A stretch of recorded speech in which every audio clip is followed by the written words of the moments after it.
If the public thinks the recycling is working, then they're not going to be as concerned about the environment. By forcing the population to separate the trash at home, sneaking it as a good or moral activity, meanwhile instead it just passed the idea that a long life-lasting object cannot exist, and so the disposable and recycling goods created by all the monopolies, this is actually pretty smart.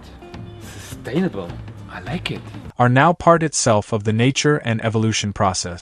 Through fake moral or psychological positive reinforcement as the separation of the garbage, they made the population to now serve the monopolies to keep on producing their artificial toxic products forever.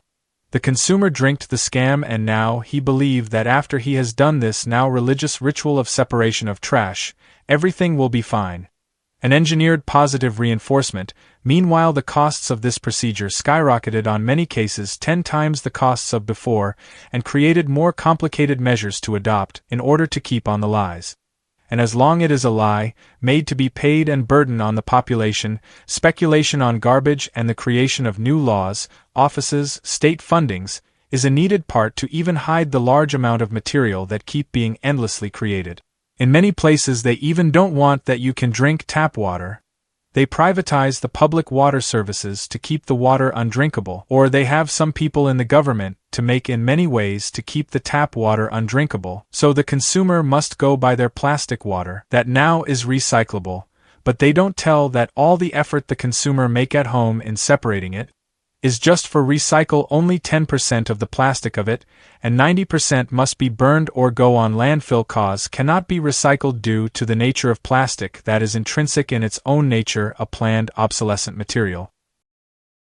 I had 3 digital trackers placed in wrappers or bags and put into the Tesco boxes, which said they were going to recycle them. And then I had to wait a few days to see where they went. And for dispose those lies, now are involved subsidies for hiding the material, and they make travel the garbage so far that it costs and creates more pollution than if it were burned nearby and created new plastic from new, instead of making even the consumer to work at home to separate the trash. But with this religious ritual of separating the garbage at home, they made the population to now serve the monopolies to keep on producing their artificial toxic products forever, and made the population to even pay the expenses of this procedure.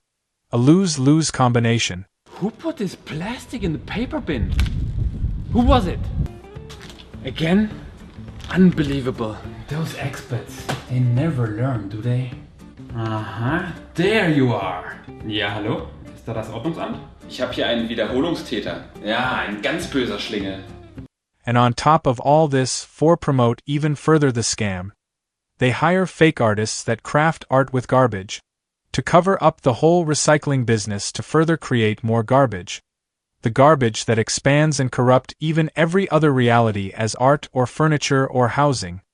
And so the message in those garbage-made artistic things is that the first raw material is not the material that lasts for generations, but is instead the material that lasts less than any other, and it goes into this recycle business of endless money-making.